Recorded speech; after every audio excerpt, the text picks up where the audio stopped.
You do a lot of talking for someone who doesn't actually contribute enough to stay. That's what my daughter-in-law said to me after I paid half their mortgage, after I folded their laundry, cooked their meals, babysat their kids. Hi, I'm Maggie. I'm 70 years old, and for a while I thought helping my family meant giving until I disappeared. But that night, something in me snapped. And what I did next? Let's just say, they never saw it coming. Have you ever reached a point where love felt more like a transaction than a connection? Let me know in the comments, when is enough truly enough? The garden was still hard with frost that morning, the soil cold beneath my gloves as I snipped away the brown, curled petals of the mums that had refused to survive winter. My breath fogged in the air like a memory I hadn't asked for. The world was quiet, my kind of quiet, until the phone rang. I wiped my hands on the edge of my coat and picked it up, expecting a telemarketer or maybe Ellen from church reminding me about Sunday's potluck. But the name blinking on the screen made my heart pause. Brian. My son hadn't called in weeks. Not that it was surprising. Ever since he married Tiffany, our conversations had become measured, friendly, but not warm. "Hey, Mom," he said. His voice was soft, practiced, too polite. "How are you doing?" I said I was fine, that I'd been busy. I mentioned the garden and sorting through Harold's old things, though in truth, Harold's closet still looked exactly the way he'd left it 2 years ago. Just thinking of his brown corduroy jacket could bring me to tears. But Brian didn't need to hear that. He didn't have space for my grief anymore. "You've been alone for a while now," he said, then hesitated, like he'd reached the edge of a script he wasn't sure how to continue. I don't like the idea of you rattling around that big old house by yourself." I laughed lightly. "I've managed. It's quiet, but it's home." Another pause. Then it came. "Tiffany and I were talking. We think maybe it'd be good if you came to stay with us for a while. Just for the kids, you know. They miss you." The way he said, "we think," made my fingers tighten around the phone. I could already hear Tiffany in the background of that sentence, tapping her nails on the kitchen island, eyes on her phone, saying, "It's just practical, Brian." Still, something warm stirred in me. The thought of being close to the boys, Jake and Liam, of hearing their laughter echo through a hallway again, of being needed. "I'll think about it," I told him. For the next week, I drifted through my house like a ghost. I ran my hand along the banister Harold used to lean against when tying his shoes. I looked through photo albums where Brian was still a boy with scraped knees and a lopsided grin. I made myself dinner and ate it in silence, the TV humming in the background just so the walls wouldn't echo too much. Eventually, I started to pack, just a suitcase. I told myself it wasn't goodbye, that I'd be back. I watered the plants, left extra kibble for the neighborhood cat who liked to nap on my porch, and unplugged the coffee maker.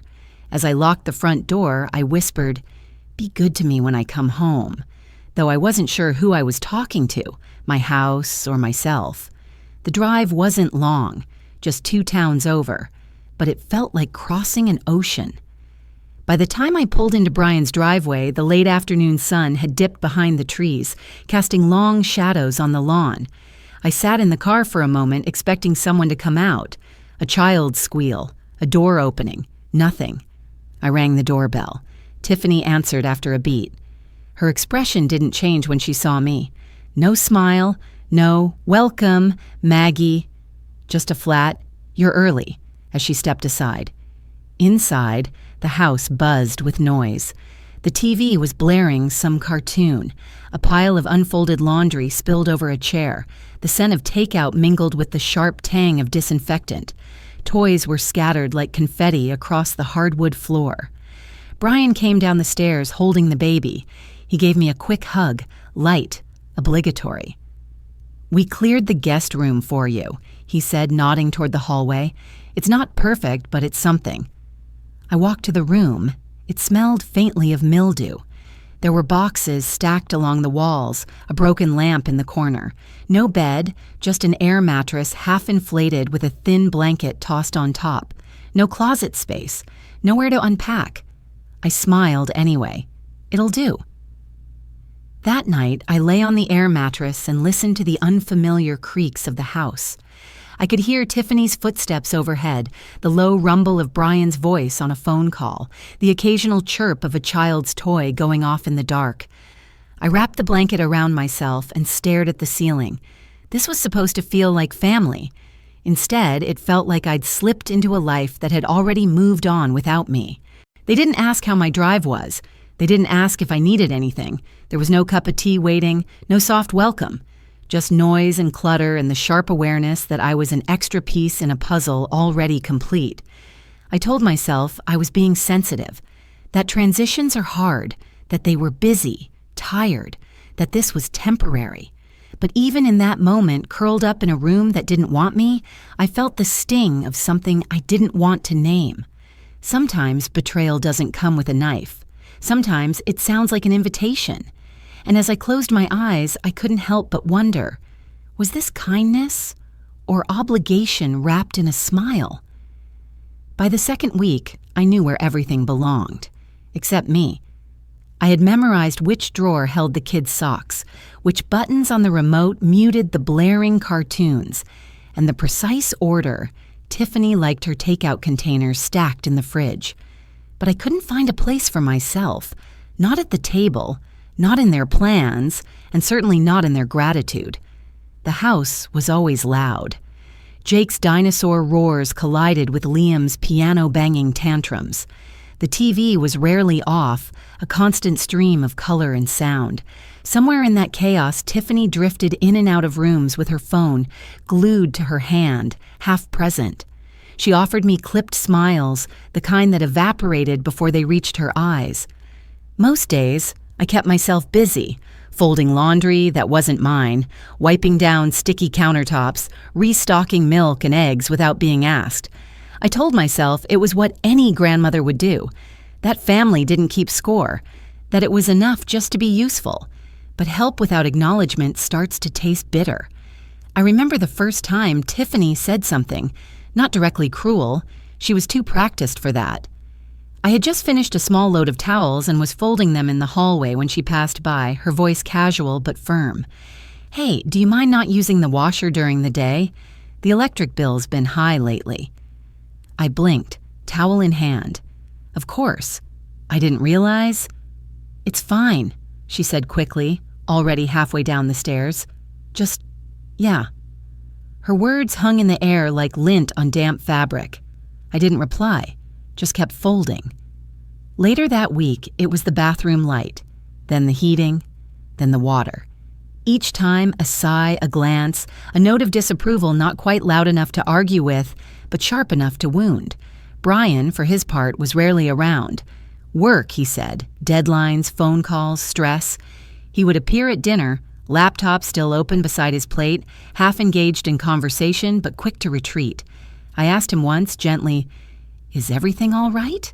And he responded with a tired smile that barely curved his mouth. "We're just stretched thin, Mom. You know how it is. 2 kids, bills, work. It's a lot." I did know. I had raised him and his brother through lean years.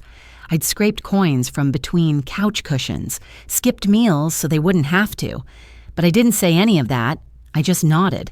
I offered to help more, made dinners from scratch, cleaned out the garage when Brian mentioned it in passing, watched the boys for hours so Tiffany could catch up on rest, which mostly meant disappearing upstairs with her earbuds in. I thought, if I just did more, maybe the distance would close. It didn't. Then one night, after dinner, as the boys were falling asleep on the couch, Brian brought it up, casually, like he was asking me to pass the salt. "Hey, I know it's kind of awkward, but we've been falling behind on the mortgage. Nothing serious, just a rough patch. If you could maybe help cover part of it, just until we catch up, it'd be a huge relief." I looked up from my tea, stunned. "Oh," I said, "of course, I can help a little." He smiled, relieved. "Just this month. We'll be good next month." But it wasn't just that month. Or the next. The third time he asked, he didn't even use the word help. He said, same amount as usual, if that's all right. And I said yes, again. That week, I pulled money from the savings account Harold and I had built over decades. It felt like slicing a sliver off my own safety net, but I reminded myself, family. Still, something didn't sit right. A few days later, I was coming back from the store, arms full of groceries I had paid for, when I saw Tiffany unloading her car. Shopping bags, branded, expensive. The kind of stores I hadn't stepped into since Reagan was president. She carried them inside without a word. I watched her disappear into the house with her manicured nails and designer shoes, then looked down at my own scuffed sneakers. That evening, while I scrubbed a casserole dish in the sink, Brian came up behind me. Thanks again, Mom, for everything. We couldn't do this without you. His voice was kind but hollow, as if kindness had become part of the routine, too. Like saying, bless you after a sneeze. Reflexive, not heartfelt. I dried my hands and excused myself early. I lay on the air mattress in that cluttered guest room, listening to the faint thump of music from Tiffany's phone upstairs. Somewhere in the mess of toys and receipts and frozen smiles, I had become invisible. The next morning, my phone rang. It was Ellen, my oldest friend from church. Her voice was cheerful but laced with concern. You sound tired, honey. Still playing housemaid? I laughed, but it came out wrong. Not light, not funny. Ellen continued, gentler this time. You know love is a two-way street, right? I swallowed, looked around the room I hadn't decorated, in a house I didn't own, with people who barely saw me.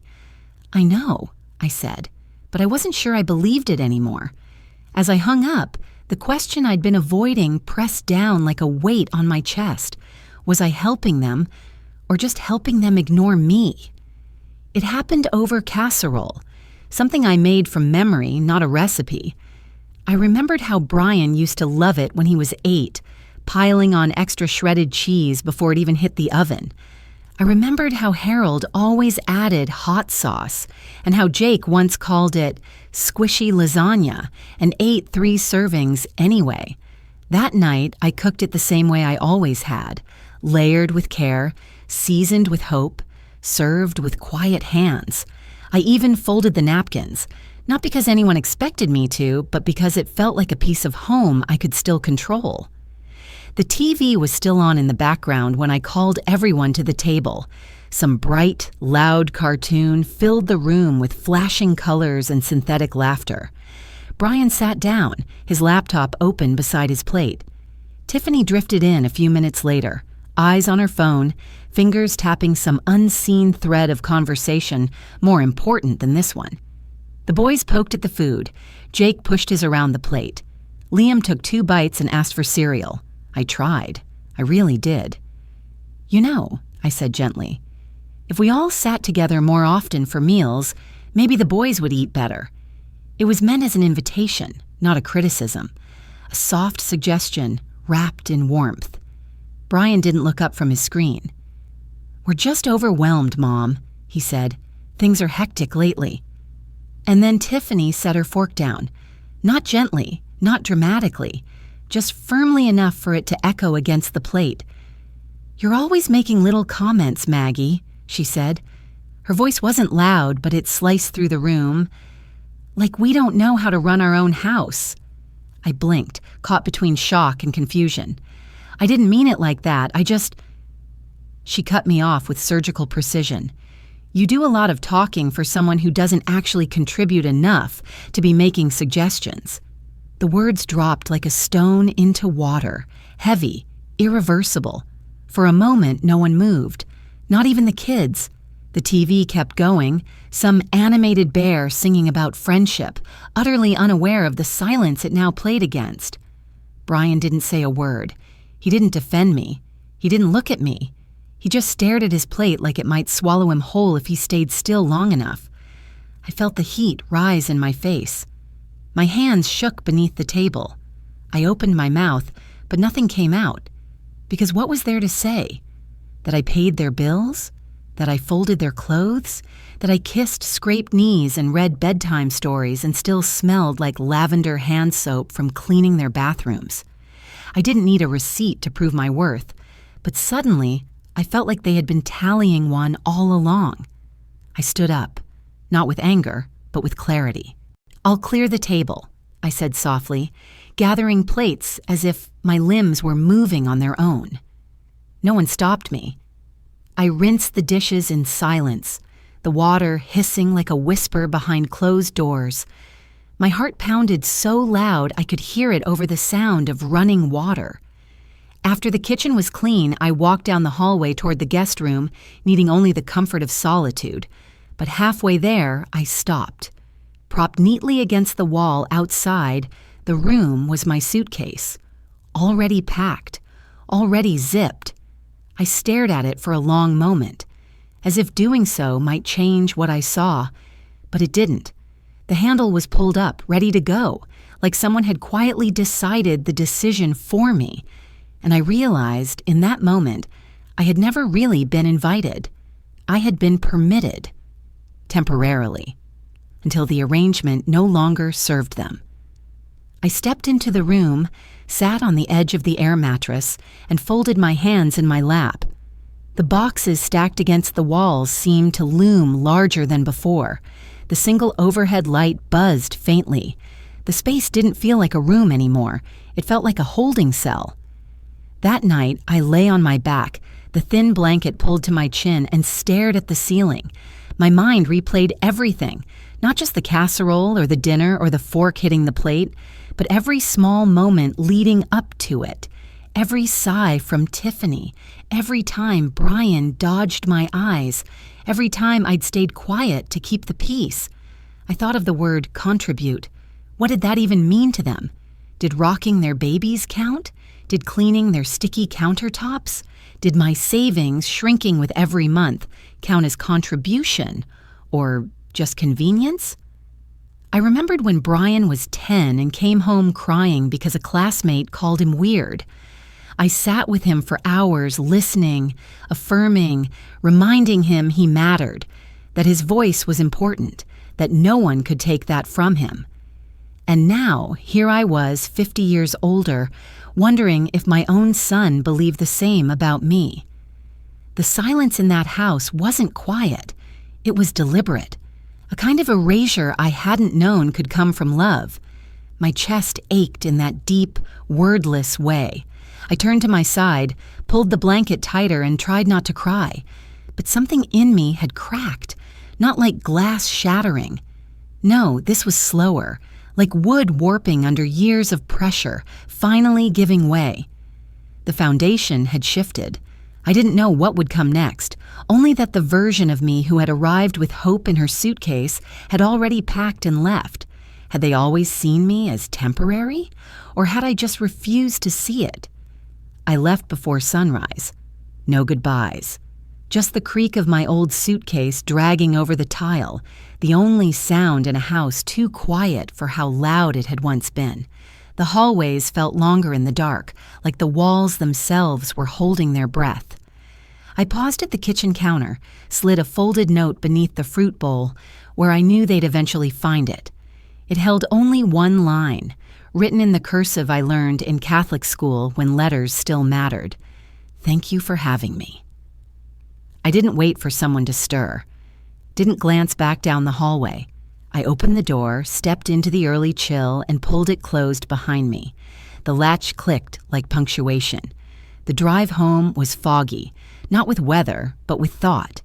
I couldn't remember what song was playing. I just remember the ache in my chest as I turned onto my street, past the same mailboxes and sleeping dogs. My porch light was still out. The house sat like a forgotten letter, waiting to be opened. When I walked inside, it smelled like time. That mix of dust, old wood, and something faintly sweet. Maybe Harold's cologne lingering on the coat still hanging in the front closet.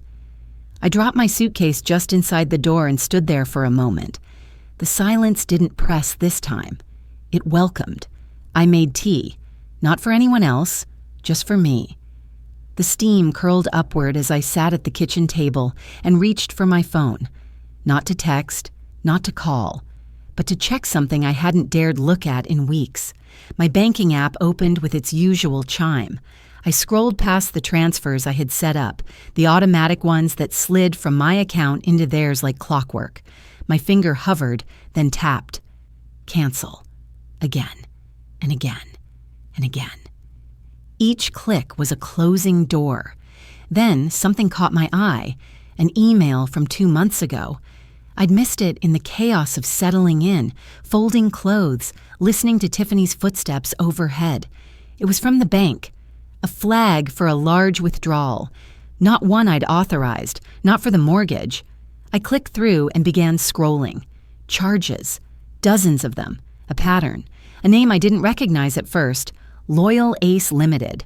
I Googled it, a gambling platform, online poker, slots, digital roulette. I sat back in the chair, heart racing. The tea had gone cold. He hadn't just leaned on me, he'd lied. He hadn't just needed help, he'd hidden the hole he was digging, then reached into my pocket to keep digging. The betrayal wasn't just about money. It was about the silence, the politeness. The fact that while I scrubbed dishes in his kitchen, he was gambling in mine. The phone buzzed, a text from Brian. Just checking in, you get home okay? I stared at the screen. No apology. No mention of the night before. No Tiffany, no suitcase, no crack in the foundation. Just neutral. I didn't answer. An hour later, another ping. Weird stuff happening with the mortgage account. Did you maybe forget to... Still, I said nothing. The phone rang next. I let it go to voicemail. That afternoon, I called the bank, spoke to someone named Jordan with a calm voice and quick fingers.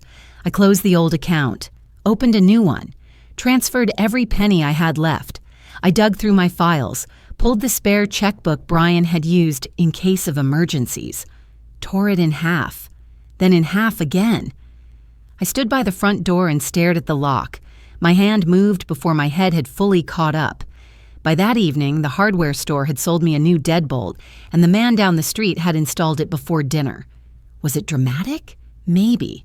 But it felt necessary, sacred even, like hanging a do not disturb sign over my soul. The next day, I was scrolling through my phone, not expecting anything, when I saw it, Tiffany's Instagram story. The boys, Jake and Liam, sitting cross-legged on the floor, their faces lit up with joy. They were playing with the iPads I'd sent, preloaded, personalized, wrapped with care. They smiled, they laughed, but the caption read only, "Quiet evening." Finally, some peace. No tag, no mention, no thanks, Grandma. I stared at the screen, trying not to feel anything, but of course I did.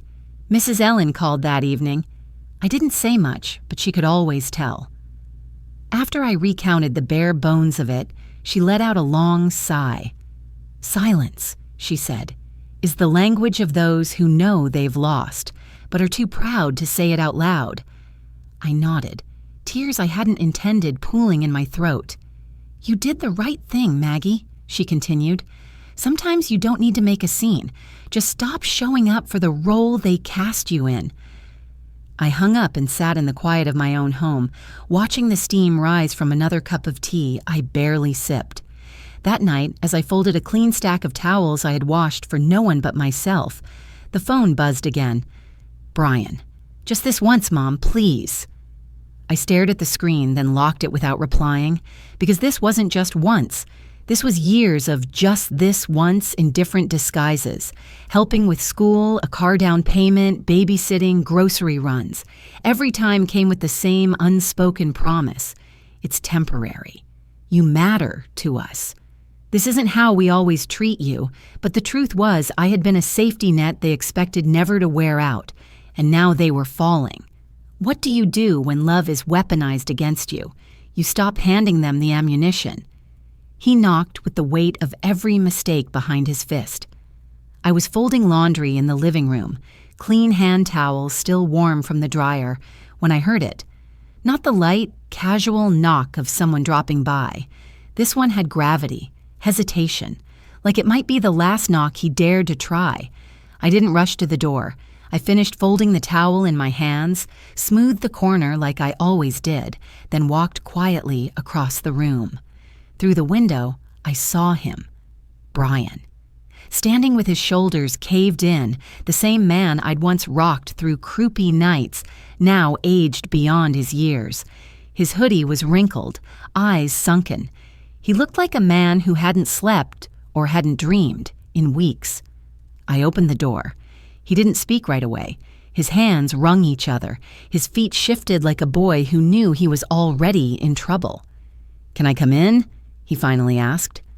I nodded, stepping aside. He walked into my home like it might spit him back out. He didn't glance around like before.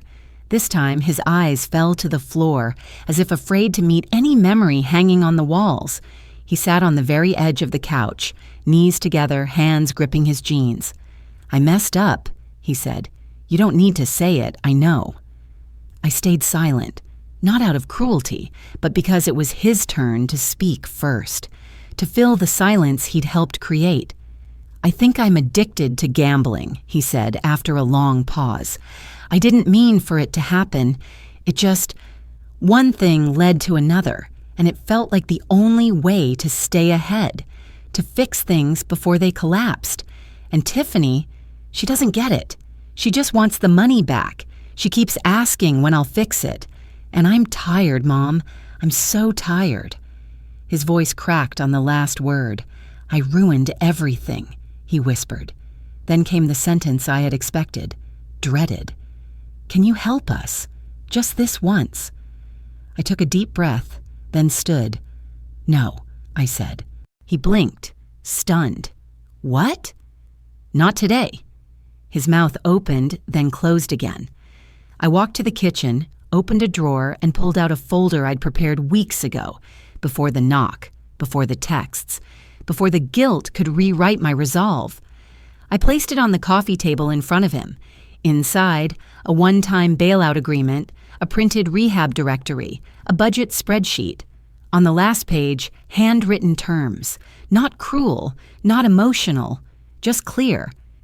He opened it slowly, like the folder might bite him. "I'll pay the overdue balance," I said. "Just enough to stop foreclosure. One time, that's all. But after that, every cent is yours to earn. I won't fund this cycle anymore." He didn't speak. "If you miss a meeting," I continued, "if I see one charge from a gambling site, if you tie Tiffany's finances to yours again, I'm out. Permanently." He looked up then, his face pale. "She won't like that." "That's not my concern anymore," I said. "This isn't about what she likes. This is about whether you want your life back." He nodded slowly, eyes wet. "Okay." I sat across from him. "You let me disappear in your house, Brian," I said, voice steady. "Now you'll feel my absence in yours." He looked away. Shame moved through his face like a shadow. We sat in silence. Not the old kind, the kind that stung. This one was newer, heavier, like wet soil after a storm. Then he reached for the pen. His hand shook as he signed each page. I didn't smile, didn't pat his shoulder. I simply took the folder, closed it, and said, "This is a start, not a fix." He nodded. Still no words. When he stood to leave, he lingered at the door. His eyes met mine, not in pleading, but in something harder earned, ownership, or the beginning of it. "I never realized how much I leaned on you," he said, "until you stepped away." I said nothing at first. Then finally, "That's the thing about leaning. It works, until the person holding you up finally steps aside." He didn't cry. Neither did I. He left like a man carrying his own weight for the first time. That night, I washed the dinner dishes even though I hadn't cooked. I wiped down the counter and refolded the towels I'd folded before, just to give my hands something to do. Then I sat on the porch, wrapped in a cardigan Harold once claimed made me look like a librarian with secrets, and listened to the wind move through the branches. It was quiet, and it wasn't sad. It was space, a clearing. Something new, or maybe something I'd always needed. Can love grow roots where there were only expectations? I didn't know. But tonight I had stopped watering weeds. 3 weeks, no calls, no texts, just the hum of spring creeping back into the edges of the earth. The frost had finally begun to loosen its grip on the garden. Tiny green shoots peeked through where silence had once lived. Mornings came earlier now, sunlight sifting through the lace curtains and casting gentle shadows on the kitchen table where I sipped my tea, alone, but not lonely. Freedom isn't loud. It sounds like your own breath in your own space. I had come to treasure the quiet, the kind not born from isolation but from choice. I stitched in the mornings, walked in the afternoons, and read books without needing to explain the plot to anyone. I had even received a note last week, crayon on notebook paper, folded carefully and delivered in a plain envelope. "We miss you, Grandma."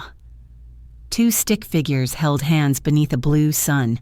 Jake and Liam had signed it themselves. I didn't cry. I just pressed the paper to my chest and sat with it a while. Then came the knock. Not urgent, not heavy, not begging, just present. When I opened the door, Brian stood there, not polished, not perfect, but different. He'd cut his hair, wore clean jeans and a jacket I didn't recognize.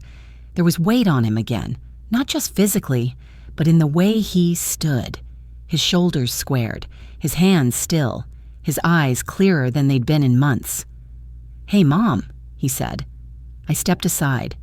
We sat in the living room where the afternoon light slanted across the floorboards. I didn't ask questions. He didn't make speeches.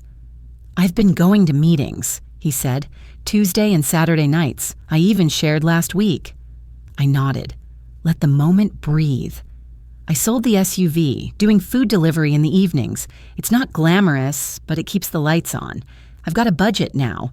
I actually use it. Another pause. I moved out. He added quietly, "Just last weekend. It's a duplex. 1 bedroom, 2 if you squint. But it's mine." I smiled. Not big, just enough. He reached into his jacket and pulled out a piece of folded paper, a copy of the separation agreement. He placed it on the table without explanation. "I'm not asking for anything," he said. "Just wanted you to know. I'm trying." I believed him. I stood, walked him to the door. We stood there for a moment. Mother and son, the space between us filled not with guilt or expectation, but something else. Something solid. He opened his arms. I stepped in. We hugged. It wasn't an apology. It wasn't a promise. It was presence.